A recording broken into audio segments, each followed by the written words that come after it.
We're going to talk about class and race and ancestry. And I want to give you, I know there's always a transition element to this, to getting started up again after a break, but here's what I want to tell you.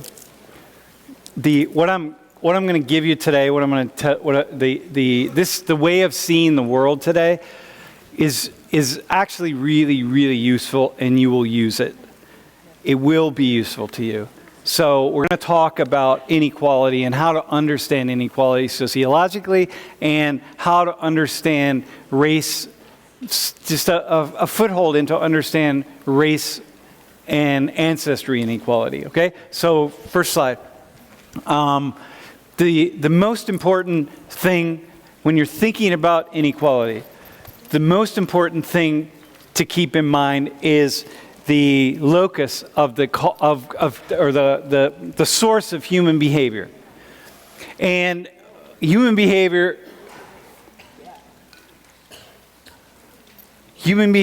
is really complex, but basically we're going to break it down in a very simplistic way to a choice that people make, meaning that I make some kind of decision in my mind to think or act in some way or speak in some way.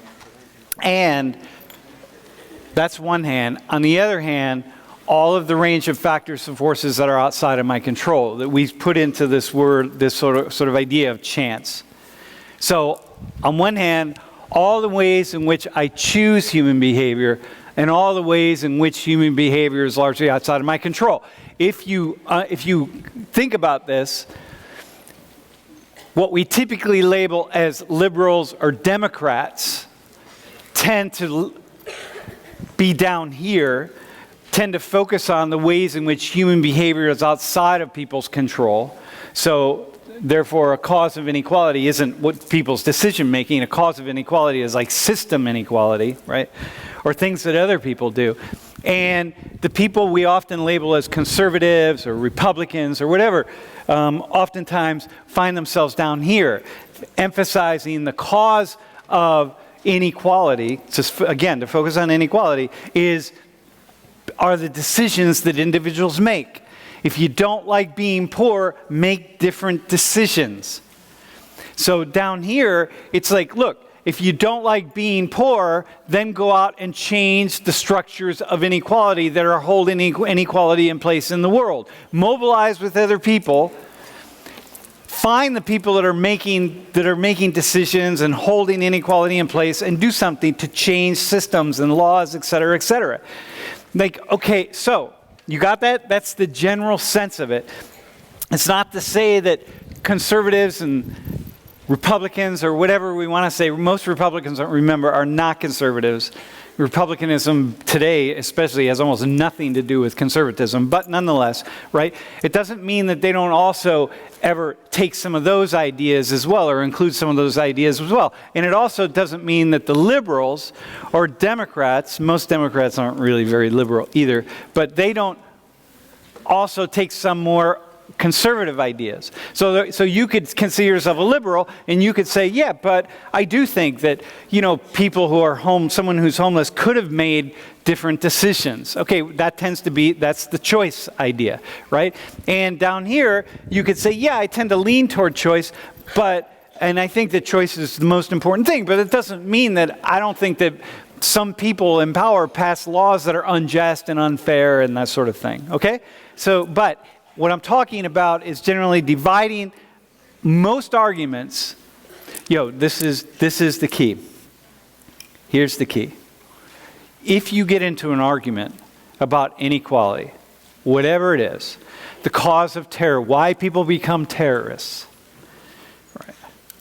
Cause of poverty, homelessness, unemployment, whatever it is, if you get into an argument, a discussion, and you listen to what people are saying, almost always they're going to take one side or the other side.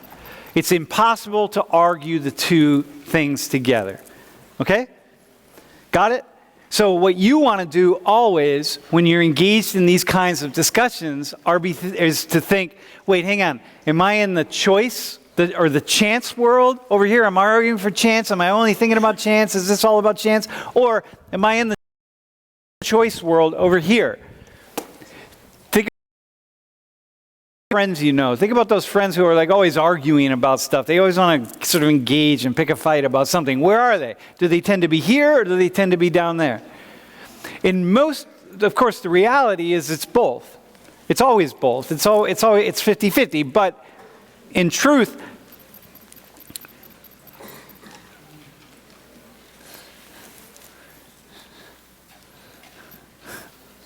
this is one of those things, man. If I was 20,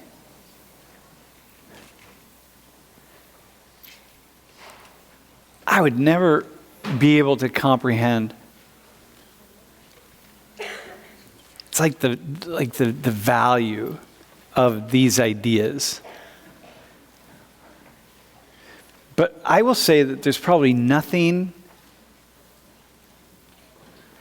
that illuminates the world more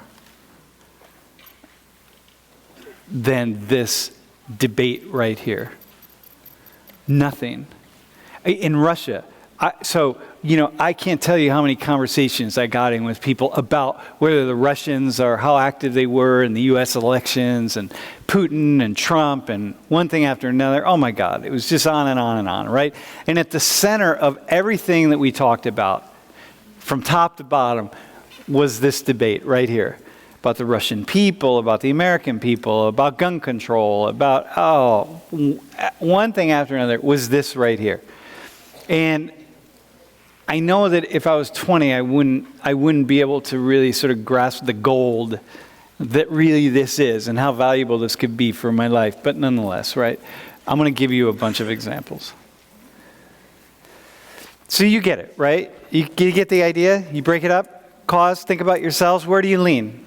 Do you tend, when you're thinking about things, when you're arguing about, if you're walking down the street and you see someone who's homeless, let's say, do you lean here? Does the first thing you think about is, wow, I wonder what decisions that person made. I wonder what choices that person made. I wonder what that person did that landed them right here into this state of homelessness. How responsible are they? What did they do? Or they are responsible, right? Maybe you're really purely in the choice world. It's you're just going to look at responsibility. Let me look at all the ways in which they're responsible. Or you're walking down the street and you see someone who's homeless and you're saying to yourself, this is the first thing you say to yourself, wow, the system's so unfair. How could we have billionaires and homeless people in the United States?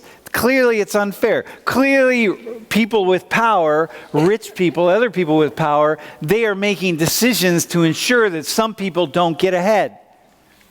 And then if the person who's homeless is black or brown or a woman, even on top of it, you might start bringing race into it. You might start bringing ancestry into it, culture into it, start looking at all those factors and forces, and then suddenly you're not thinking at all about, wait, hang on a second.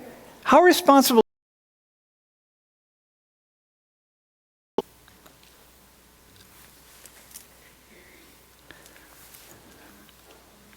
So where do you stand? And what I find in my life is that the vast majority of people have an extremely difficult time staying in the middle. They go this way or they go this way. So it's if you go back to the class that we did on immigration, when I was trying to get you to change your minds. Remember that? You got that? Basically, for the one group, I was taking the choice perspective, and the other group, the other two people, I was taking the chance perspective. So the choice one, I was looking at all of the structural inequalities in place to give rise to undocumented immigration and the unfairness of immigration and all of that. And in the other one, I was focusing almost primarily on the choices people make, the decisions they make, how look, it doesn't matter, here are the laws, here are the things you got to follow, et cetera, right? So it's everything gets broken down in that way. So, all right, what I want to do now, so that's the first thing. But that's the easy part. Here's the hard part.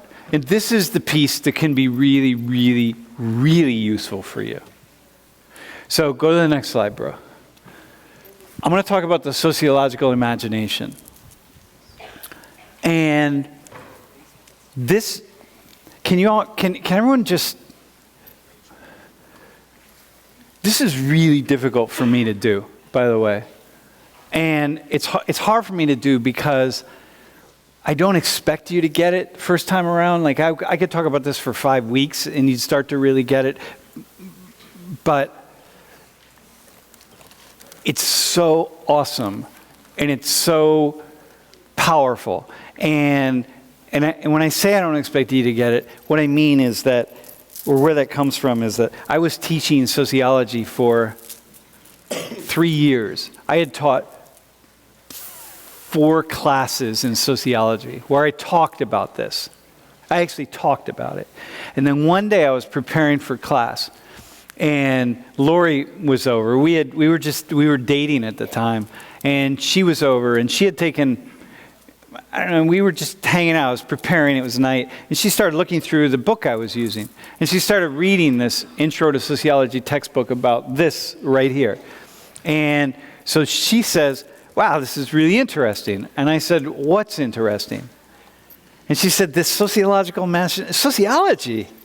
It's a fascinating field. And I said, well, what is it? What are you seeing?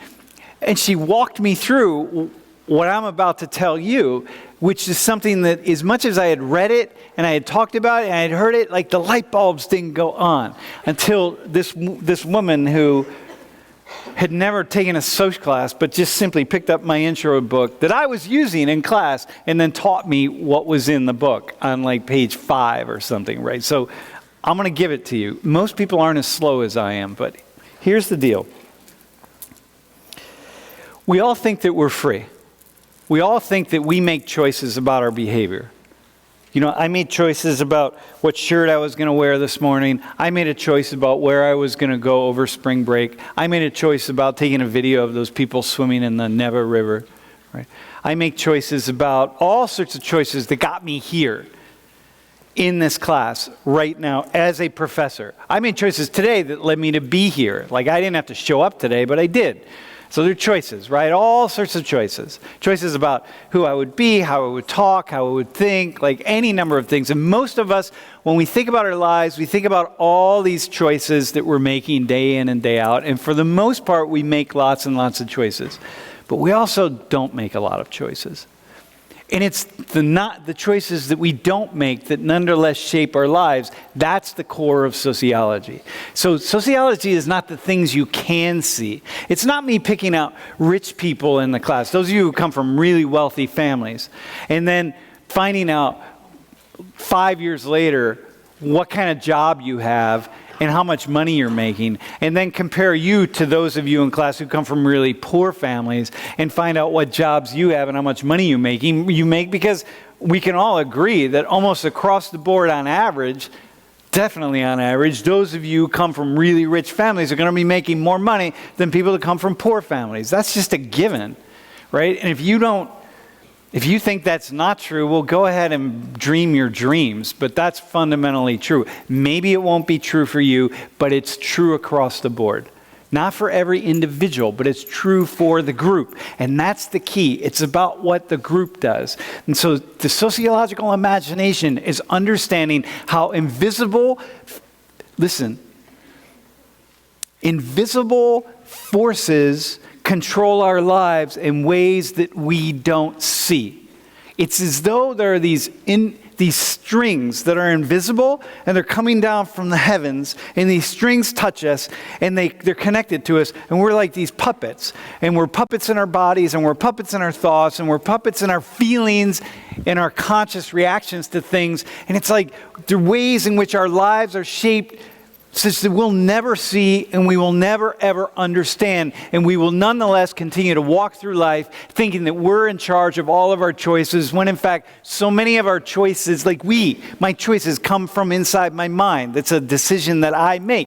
When in fact we are being shaped by things that really are so profoundly beyond us. Like, for example, when Lori and I did the Needy Penis lecture, and we talked about how women and men experience their bodies differently, and how the choice of like clothing that you women will wear, the things you will wear, and the ways in which you will say, I choose this, but I want to wear this because I like this, because all that stuff. It's on one hand, it's just it's easy. Of course you don't want it. It's pretty easy to look at. Of course you don't choose that. If you grew up in a different society, the society would tell you something different, and you would make a different choice.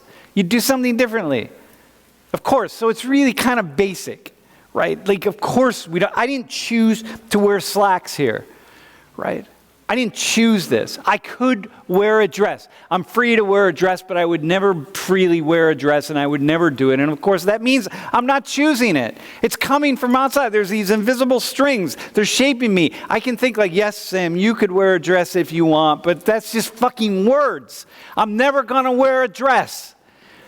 I'm not going to, and neither are you. And you can say, men, I can say, like, unless you somehow decide or have the realization that you're trans or something, and you're going to go M to F, and then maybe you'll wear a dress, but you're not. And you can say, yes, theoretically you can, but that doesn't matter. Theoretically, what's his name? Donald Trump is doing a decent job as president, but like theoretically, his Secretary of State just got fired today. I'm like, this fucking, jeez, if we last to the end of the semester, I'll be surprised. All right, so anyway, by the way, in Russia, I was amazed at how many Russians look at Trump and laugh at his buffoonery, and how many Russians look at Putin and laugh at his buffoonery. It's really interesting how many Russians came to me. Yeah, we know what you're going through. Right? So those of you who like Trump, that's fine. There are people over there who like Putin, and that's fine as well, right? But get it? Like, it's really fascinating how we're all the same in so many different ways. But in any case, right? So you get it. The dress idea. So you see, it's the invisible strings. So you're not choosing it. You get it, right? Most of you women, like if I go downtown, you go to a formal in the next few weeks, and I'm driving downtown, and I'm looking at all these undergrad college women and men, and they're all dressed the same. And each one of them is going like, yeah, well, I choose to. No, you didn't. You're dressing just like everybody else. You're doing what everybody else is doing. Of course you're not choosing it. That's simple sociology. The sociology gets much, much more complex. And that is the sociological imagination. It's the invisible strings that we will never, ever see and we will never understand. Meaning the ways in which our deeply rooted psychological behavior is even shaped by sociological factors and forces. And when you get this, when you see this, you become free because you see the ways in which you're not free. And let me give you a couple examples. First off, take a look at this. This is simple sociology. So here we are, median family wealth. This is with durable goods. So durable goods are like cars and furniture and, stuff like that, right? Rolex watches would be durable goods. That's not a Rolex watch, by the way, but, Okay, so here we go. 1989, here's white people. And here we are. These are, and here we are in 2013, okay? Median family wealth. So we're going up. Here are Asians going up a fair amount. Here are Hispanics, and here are blacks. So including durable goods. Because later I'm going to show you the same graphic, and I'm going to take durable goods out. So this matters. So look at these differences here. Look at some really distinct differences, okay? This is median family wealth. It's not income, it's wealth. So you take, all the assets and you subtract the debt, and there you get your wealth, okay? So those are pretty significant differences. Are we good? And remember, Asians, part of this is high because Asians being new immigrants and more likely to be new immigrants, more likely to come into the U.S. and with college degrees and professional degrees and that sort of thing. All right, go to the next slide. All right, take a look at this. SAT scores by family income. Students from wealthier families do significantly better on the SATs. So if your family makes 200,000 plus, here's your average score. Okay? And then watch how it goes down. And then if your family makes under $20,000, here's your average score. Look at how it just goes straight down with income. All right? So first is, what's that have to do with SATs?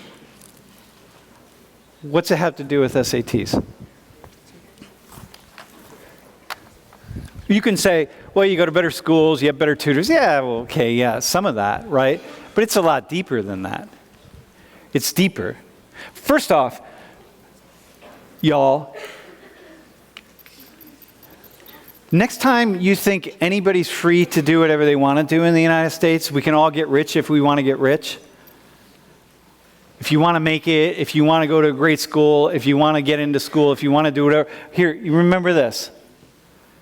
Any individual can do that, but this is sociology. We're not well, I'm not concerned about individuals. There are people from down here, from these families down here, who score really high on the SATs. But on average, they don't. That's the key. They don't on average. And that's the invisible string stuff. It's not that one person can possibly somehow maybe cut the string and break free of it so that suddenly they break free and they're able to do what they want to do. The fact is that the vast majority of us can never cut those strings. And so we remain these puppets.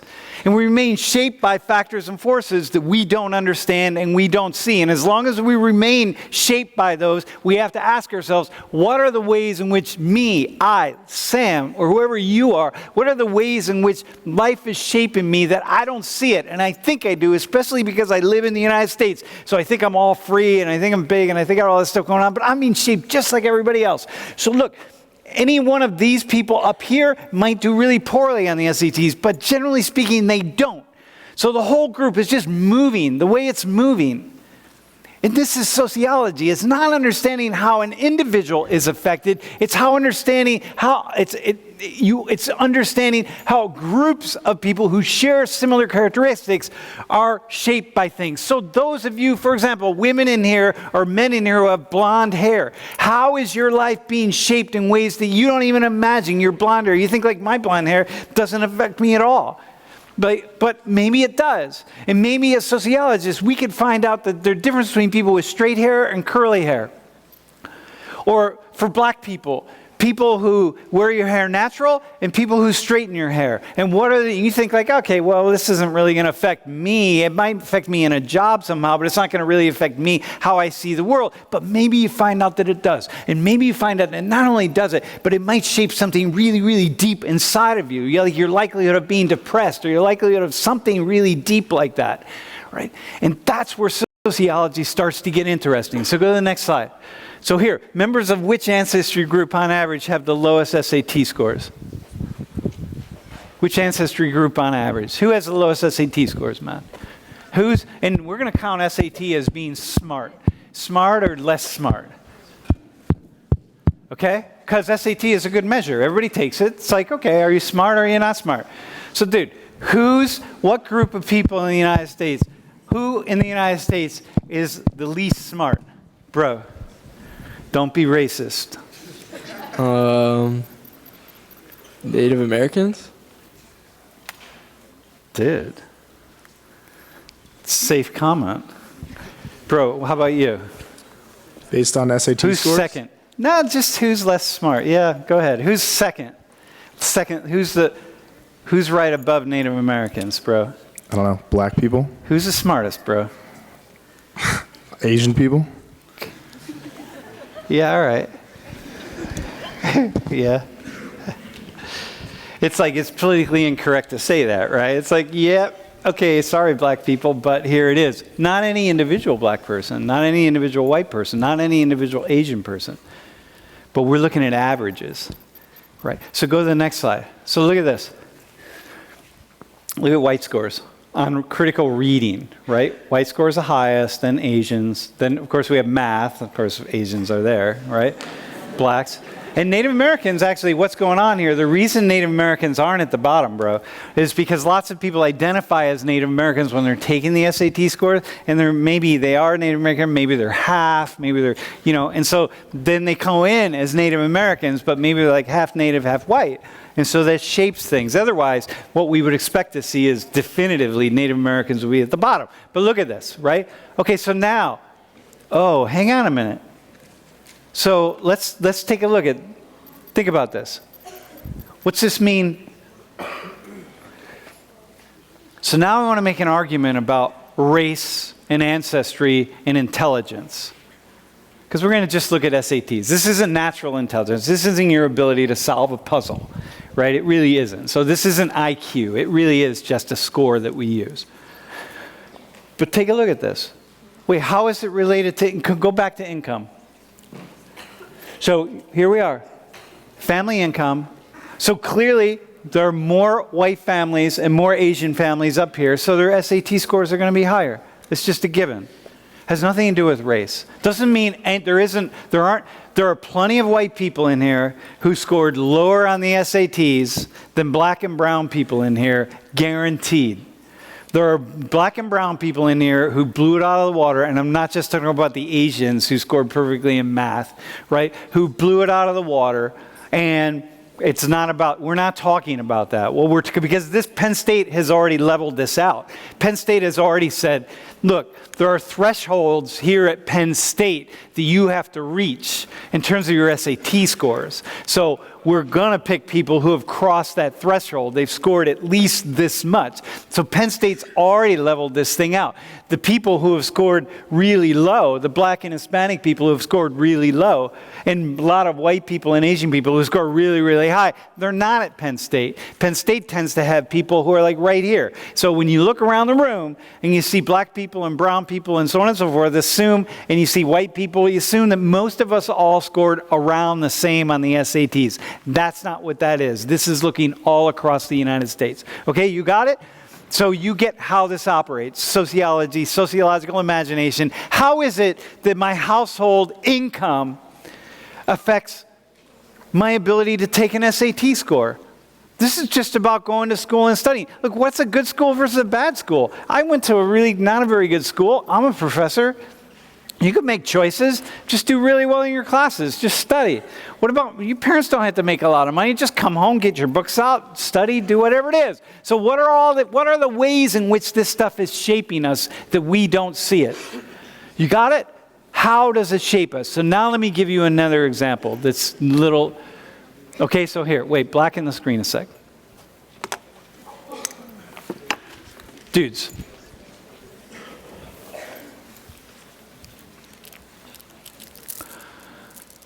I want to talk about suicide, okay, for 5 minutes. And before I talk about suicide for 5 minutes, here's what I want to say to you. First off, I know there are a lot of people in this class who have friends and family who have committed suicide. I know there are many of you who have friends and family who have attempted suicide. And I know there are many of you in here who you yourselves have thought or are thinking about or will think about suicide. So for you, I want to say the following. Look, listen to what I'm saying very carefully. Because I'm giving you the best argument for seeking help, for reaching out and talking to someone that you will ever get. Because I'm basically going to show you the ways in which you cannot trust that any of your impulses, any of your thoughts about wanting to commit suicide are actually coming from you. And since you cannot trust that, committing suicide is a very irrational option. It's not rational if you know, it is rational if you know that, hey, I'm thinking about, because of X, Y, or Z in my life, I am thinking that I am going to end my life. And it is my thought, It is only my thought. This is my life. It's only my life. I am 100% in control of my life and 100% in control of my thoughts. And so therefore, I am thinking of making this step over here into ending my life. It's very rational. 1 leads to 2, leads to 3, leads to 4. But if you apply the sociological imagination, if you really understand how this operates, you cannot trust that any of your thoughts are actually your own, that any of your decisions are actually your own. And so therefore, there's no way, shape, or form when you can actually trust that you are free, thinking freely, acting freely, or feeling freely. And so therefore, suicide becomes a really irrational option. Makes no sense. And here's the idea. By the way, I am talking now knowing that there are people in here who have thought about and are actively thinking about suicide, because this age group that most of us are is the highest prevalence of suicide in the United States. It's really an epidemic in some ways. So for you all, listen to me very carefully and talk to me. If you feel like, I don't know who to talk to, talk to me. Reach out. But listen to what I'm saying right now. If suicide is true, there is nothing that you could decide in the world that is more personal than ending your own life. There's nothing more psychological than that. It's purely personal.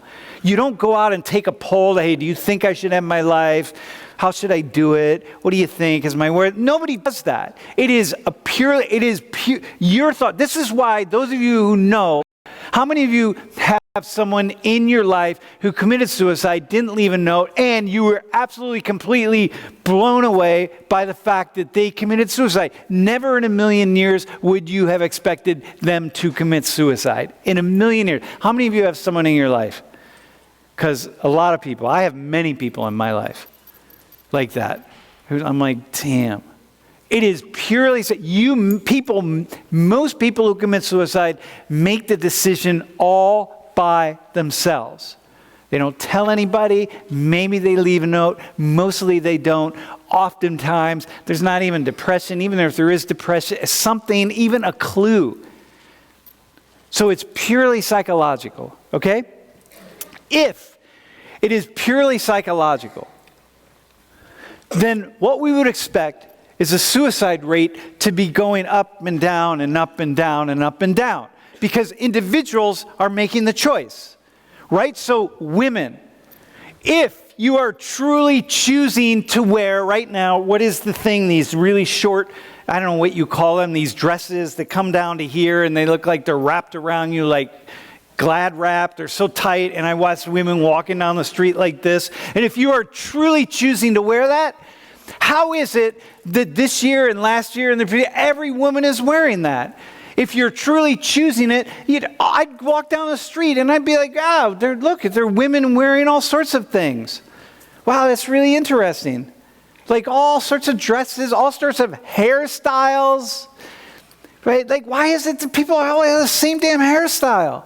It's like, what is this about, right? So, no, you're not choosing. So how is it? So therefore, year after year, what I would expect to see would be people wearing different clothing, doing different things, being interested in different things. You know what I mean, right? Because you're all making random choices. It's just some things you can't, because there are some things that are on the store shelves, like certain items of clothing are popular now, so it's the only thing I can really buy. But other things are not. Okay, you got that? So everything's going to be different. Suicide. What if people are truly choosing to end their lives? What do we expect? The suicide rate to be changing year after year, because individuals are making individual choices to take their lives They're not going around polling people. They're not asking, okay, how many people need to die today or this year? It's nothing like that. Individuals in the quiet of their own despair are deciding, I don't know if my life is worth living. They're not looking up research on suicide and like, hey, well, is this a good idea? Is it not a good idea? And some years that research is available, some years it's not, or whatever the case is. No, it's a quiet individual decision, just like some of you are thinking about right now. And I know that because of the sociological imagination. It's your own thing. You think it's your decision. Got it? You think it is. You think that you're sitting there going, yeah, or you're home over break or whatever it is. You think it's about you. But it's not about you. And the reason it's not about you is because of sociology. Because, go to the next slide. Suicide rates remain basically stable.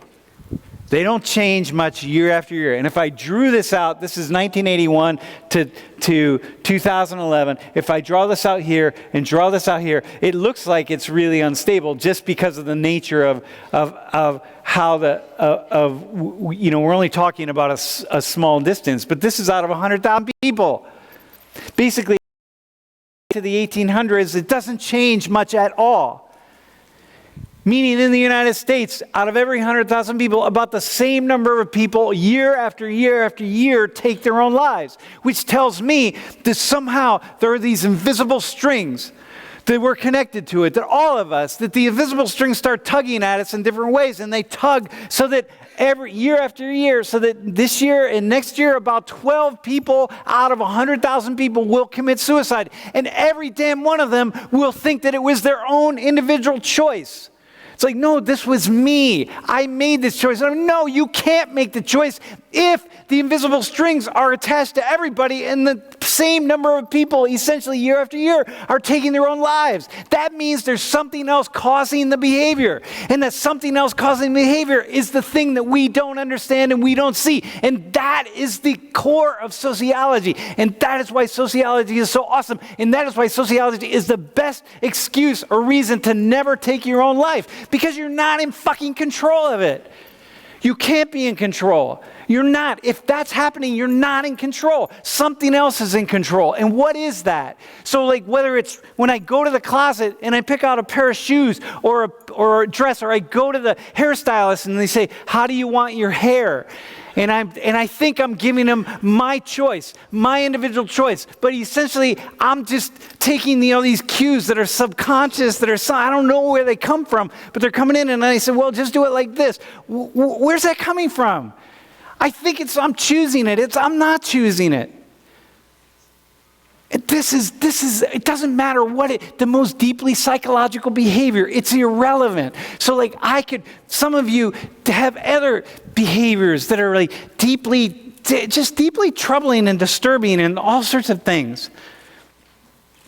And you're sitting back in the quiet solitude of your own maybe despair, thinking like this is about you, and it's not about you. Somehow society is organized in such a way that the same number of people will take their lives year after year after. And so what you want to do is understand, how is society organized? And what is my place in that society? And how can I get out of that? Because this isn't about me. And that's power, and that's the beginning of freedom. And if you don't really get that, you don't get the freedom. You can never be free unless you understand the deep, deep, deep ways in which you're not free. I know how I'm not free. I'm not free in anything. I choose almost nothing. The colors of the shirt, there's nothing that I basically can say that I choose freely. Here's another one. It's like, here. Oh, man.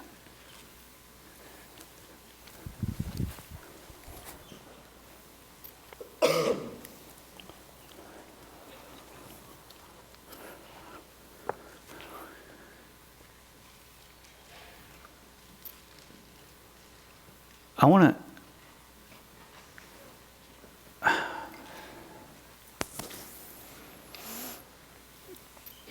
Okay. I'm gonna like take a really big risk here, but I'm gonna do it anyway.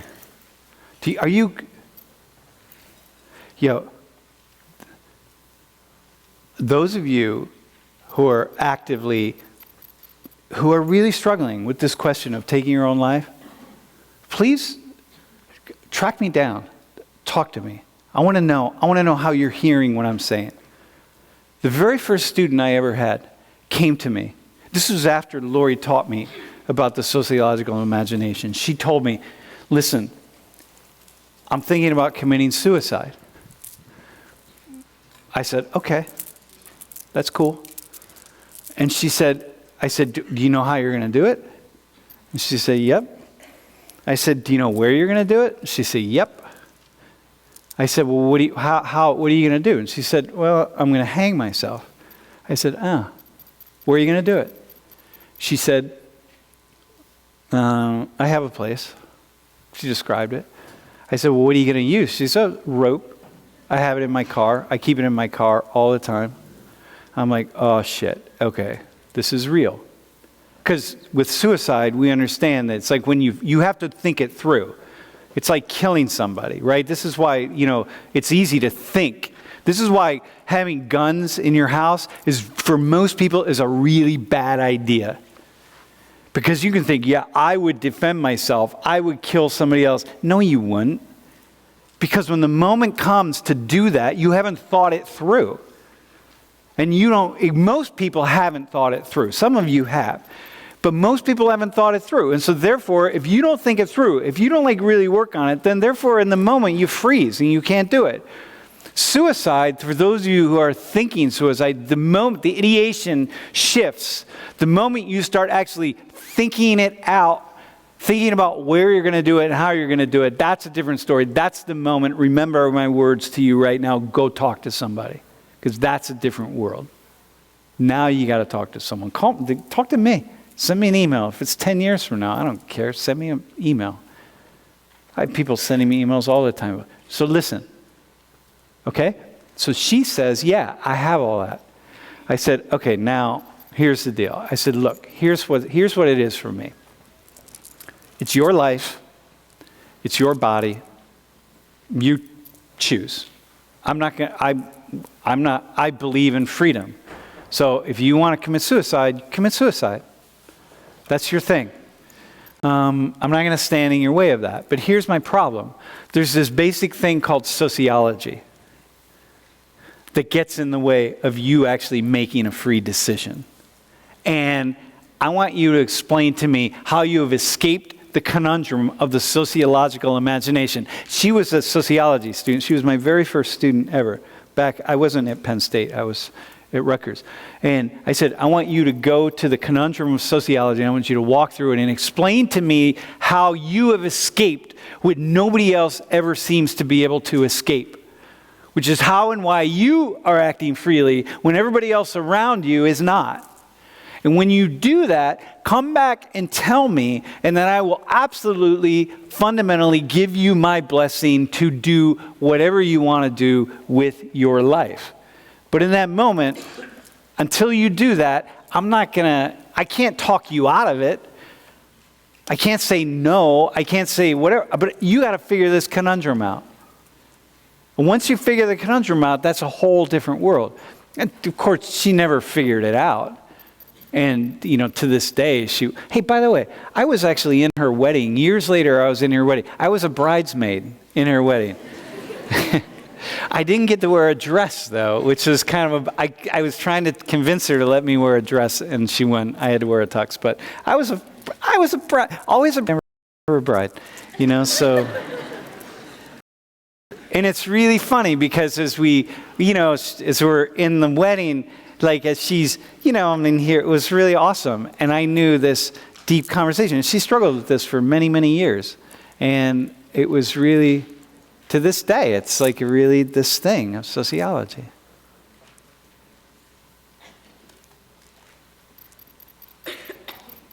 And here's what we see. What we see is that people who have an inclination maybe to commit suicide or thinking about suicide. Or we see similarities between them. They're really interesting across the board. Similarities that sometimes have nothing to do with what it would be. It's not about depression. It's not about a certain kind of depression. It's sometimes like men have higher rates of suicide than women, or, it's one after another. It's crazy. And so sociology shows us the ways in which our social location affects us in such deep psychological ways. And here's the risk I wanted to take. It goes to lots of other behavior, like cutting. Cutting. I know some of you cut. You know what cutting is. When you take a razor and you cut maybe on your leg or your arm or somewhere, right? And I know some of you cut. And I know some of you in the quiet of your home.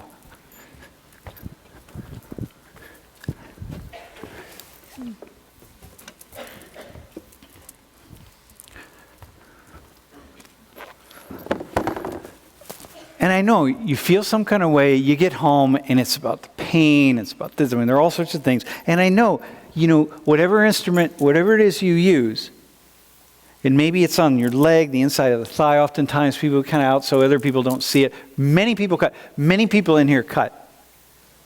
So I'm talking actually to have cut or do cut. I'm talking to a lot of people. I'm talking to dozens of people in this classroom.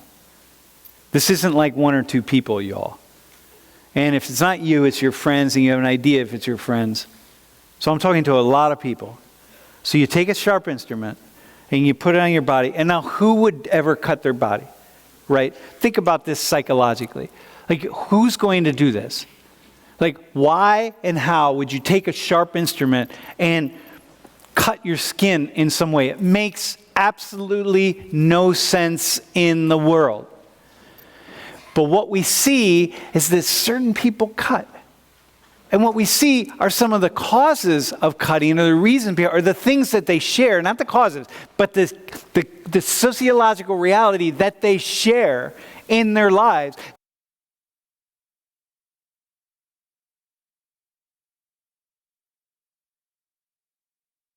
Cut and you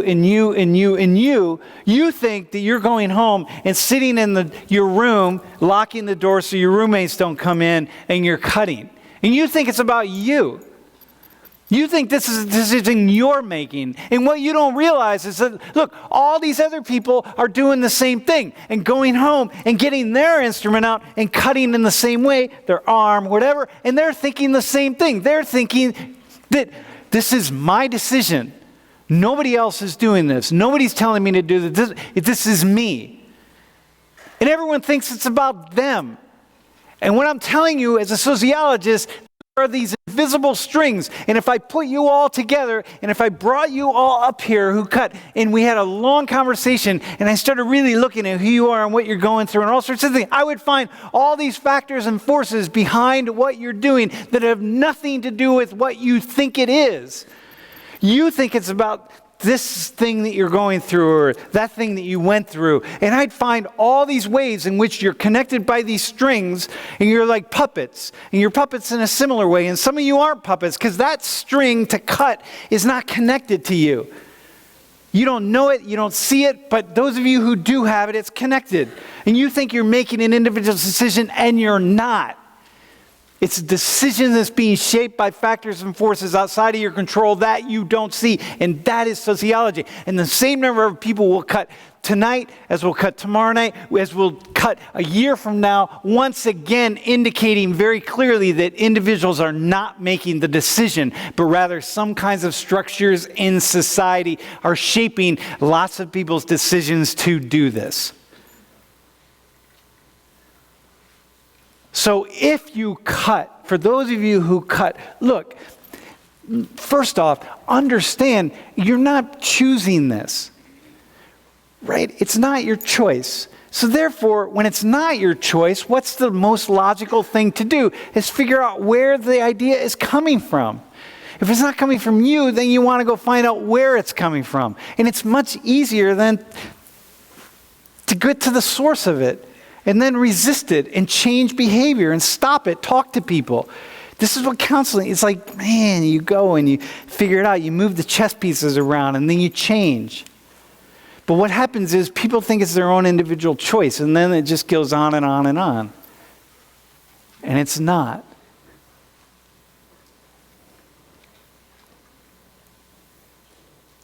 This is the biggest source of struggle.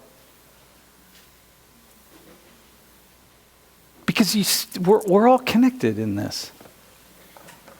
You're not alone. You're not alone.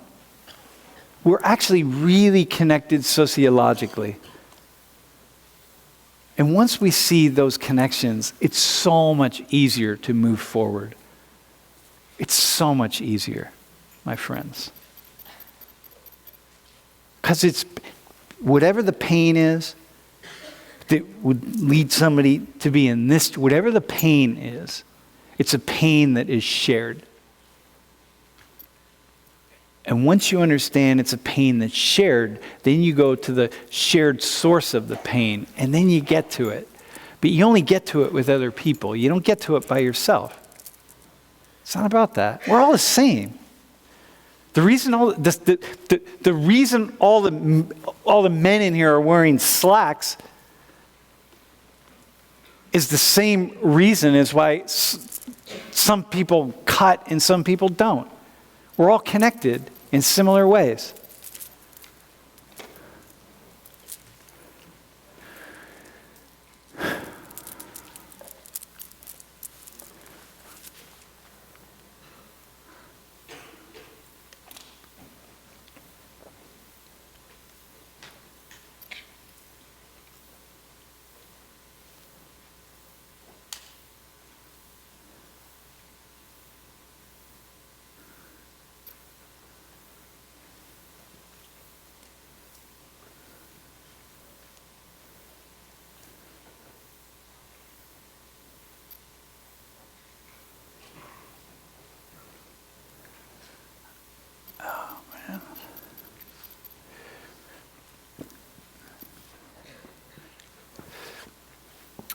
Let me,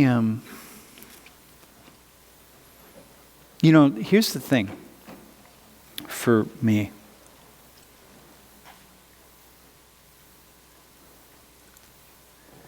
One of the burdens of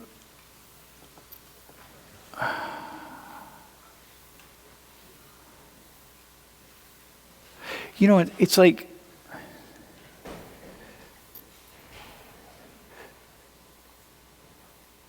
the liberation of really understanding sociology is the liberation that goes along with understanding that we're not who we think we are. And the more we understand that we're not who we think we are, the more we're able to actually be who we are. And none of us are an island. You can't be an island. You got to reach out. You got to connect. Because we do.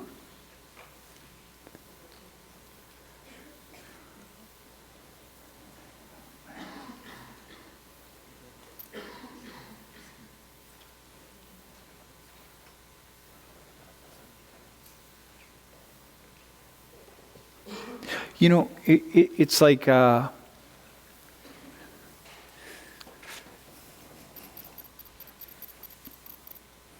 this is the thing that, I come in this classroom and we talk about a lot of stuff, and we play music and we engage and we laugh and we kind of keep it light. But sometimes it's like you got to go to. You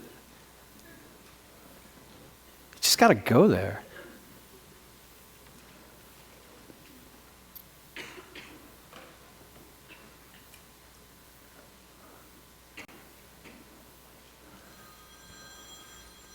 Yeah, man. Hey, does anybody have a question? Who has a question?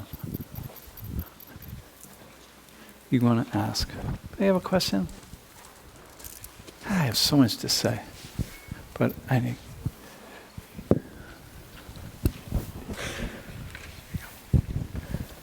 What do you feel the role of or do you even believe in chemical imbalances of mental health. Like what? Because Yeah. I definitely hear you and Yeah. agree with your perspective. Yep. I'm just curious, like how you feel the No, chemicals. that's hugely a part of it for many people, right? We have chemical imbalances. And we have chemical imbalances that are structured by, foods that we're eating today that we didn't eat in the past, or the fact that we have new drugs out on the market, and so people are able to, prescribe certain drugs that they weren't able to in the past, and we prescribe more of those drugs, and the price goes down, and so we prescribe even more, and then you never know, right? Like you have no idea, but there's no question that there's a link with suicide and depression, but that's one ideation. You got this entire other ideation of people where the rest of us, and many of us in here, have turned around and said, "Whoa, holy, really? I had no idea." And then I can't tell you how many conversations I've had with students, with groups of students from a fraternity, from a sorority, from a club, from this other, like at my house, like people coming over to my house and et cetera, because one of their brothers or sisters committed suicide, and a bunch of them are in my class, and they're just trying to understand, and they're just struggling, and I don't know, I wish we knew, and then for the rest of their lives, they'll wrestle with it, because that private decision that person made, thinking it was their own decision, and it won't. They didn't see, and they couldn't see those invisible strings. So on one hand, you have all the imbalanced stuff, yes. On the other hand, for all this other world, you have something else. And the same goes for cutting, by the way. It's the same thing. Thank you. Yeah, you're welcome. Somebody else. So what's the release of this topic? How do you identify strings, where they come from? What's the end all? The first thing you realize is that once you realize I'm a puppet, right? That's the first thing to see. I'm a puppet, okay? And once I get the puppetry down, then I'm like, okay, there's a master puppeteer up there. And so I'm just a tool, right? I'm just one. And once I get that, so my thoughts, my vision, my understanding, my feelings, it's all shaped by stuff. Some of it is coming from me authentically because I'm my own unique biological being, right? But most of it, it's all at some level being shaped by things outside of my control and all around me, okay? So it's like billions and billions of strings. So the first thing is recognize that.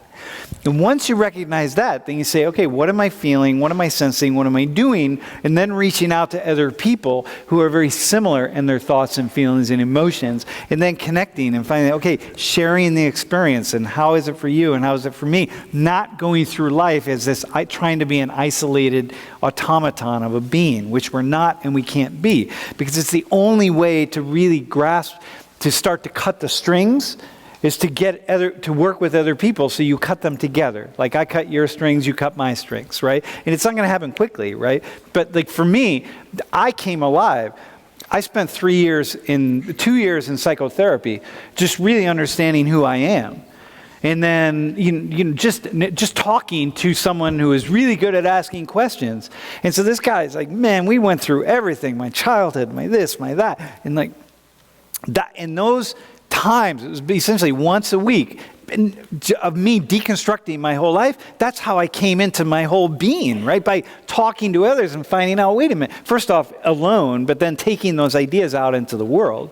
And then, Lori and I spent a lot of time in couples counseling, right? That's how we operate, right? So it's like cutting each other's strings. We have to do it with each other. Can't do it alone, man. But the first thing is recognizing that. And that's the hardest thing. I mean, really recognizing it. Really recognizing it. It's deep. And it's freedom.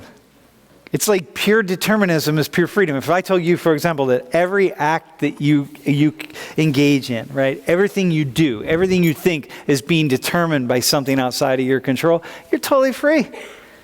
It's like hard determinism, right? It's like, oh, you're totally free. You have nothing. It's like, okay, well, whatever. It's all like, I can walk here, I can walk there. It's already been determined, whatever I do. I can stand up on the chair, and me standing up on the chair was already written in the script of my life. It's like, I'm totally free. I'm free to do anything. So it's like that. So once I get that, that's when the real freedom starts to come in. And when I have negative thoughts or I struggle with things, that's when I really also begin to understand this isn't about me. I got to find out the ways in which I'm not choosing this. This isn't about who I am. I need to really go deeper. That's the power. Yes, ma'am. So if you're not choosing it, then do you consider yourself accountable for your actions? Like, how do you reconcile? Well, I am accountable because I have to be accountable, right? So the choice goes with accountability. So it's a recognition. This is the paradox of it. Yeah. Right? You're not choosing and you're not, and you are accountable. And that's the paradox. Like it's finding that space, is finding the space to really live one's life in an authentic way. This is the kind of stuff, by the way, we're going to be talking about in Haiti.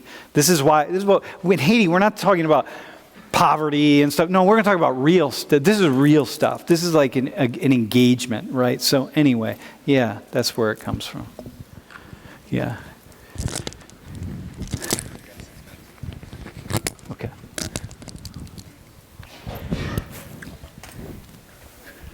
Hi, so I'm not understanding the connection between the suicide rates and the SAT scores. Do you mind explaining? Do you understand the connections? No, I don't. Like, I'm not understanding. Okay, all right, so listen. So it's the same thing. So it's like, look, it's not suicide rate, it's not SAT scores, it's household income.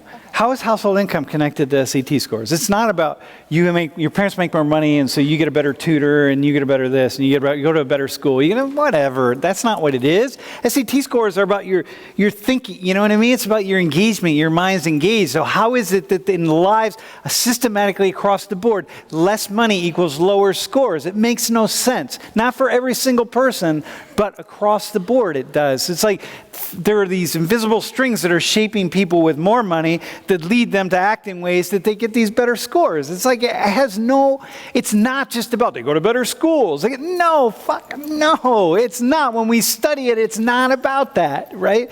So it's like, oh my God. So you get the invisible strings idea. So, okay, so that's the suicide rate. It's the same thing. It's like SAT income goes up, SAT scores go up. It's like, whoa, it's steady. It just goes steady. It's a line. It never stops, right? So suicide score, it's a line. It just never stops. Or suicide rates, it just keeps going. Next year, it's not going to be 1,000 people per 100,000 or 0.01 per 100,000. It's going to be the same thing. So we're all just like these puppets in this grand scheme of life. Get this, we're puppets in the grand scheme of life, that life itself will pick out X number of students who will take their own lives. Life itself. And so you can be sitting here in this class feeling some kind of way, and you can think, yeah, and I'm thinking about doing that. You're not choosing it then, because life itself is saying that year after year, it's going to be the same number, and so somehow we're going to make that, life is going to make God, whatever it is making that choice. Not you. That's the power. Once you see that, it's like, oh, God. And that's where with my former student, it's like I got her by the throat and I held her up against the wall. Not really. And I held her there. And I said, you got to resolve that paradox. You have to tell me how it is that you, of all people, you are the one that's going to make this free individual decision. And to this day, she's never been able to tell me. And to this day, she's never taken her own life. And I'm sure she never will, because she's smart enough now to understand that she'll never be able to resolve that paradox. Yes, ma'am. Okay, so my first question for you is, and I might have some follow-ups, but do you think that everybody has these strings? Yes. We all have, we're just filled with, yes, billions of them. Okay, so Yes. so you believe that everyone has the strings? Everybody. So then how is it that people are able to cut them? You cut them by understanding that you're not unique. Understanding you're not unique, you start to look around. Like I understand, for example, that I'm not unique in the way like I wear my hair. That I'm shaped by all these other forces around me, okay? And once I get that, then it's like only by getting that and seeing that I'm not free, my choices, my feelings, the way I walk through the world. Once I see that, I can start to say, oh, I get it. I see that. This natural impulse, this natural inclination to be like other people. And so therefore, once I get it, I can start to cut them. Be like, oh, now I can start making my own decisions, my decisions. The problem is, for you as a young woman, you have strings that are really easy to see. But if you're thinking, if you're considering, if you're cutting or doing something deeply psychological, thinking about suicide, those strings are much harder to see. That's why oftentimes we need therapy or something. We need to really work with somebody else to figure out how to see those strings and how to cut them. So then how do you explain how like different strings affect certain people and like what that disparity is between the people who it's affecting in a certain way as it's not? Yeah, well, that's the thing, right? So wait, hang on one sec. So one thing, why is it that men have higher rates of suicide than women? It's like, that's the sociology of it, right? That's where you got to go in and work on it. Or anorexia, right? Same thing. Those of you who have eating disorders, it's the same thing, right? It's like, why does it affect some people more than others? That's where you go in and you really work with that particular group to understand where the strings are coming from. Yeah, These are everybody very chill cool out. questions, by the way. We still have a minute left. Chill out. Dudes. Hey, by the way, just ask me after class, okay? Hey, can I just say, those are cool questions. Thanks, by the way. Those are really cool questions. Can we just take a moment? This is a really heavy class, and can we just take a moment to, in recognition of all the people in our lives who are struggling, and all the people in here who we've lost. I've lost a lot of people, y'all. Just to feel it.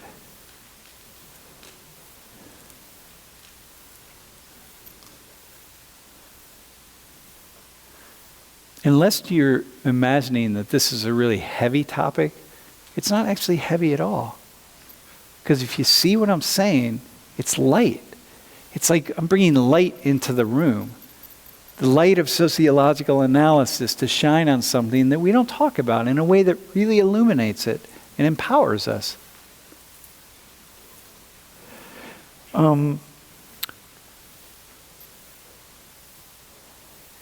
Thursday's class, I think it's going to be a really cool class. And be well. If you have a question, if you want to talk to me after class. Okay.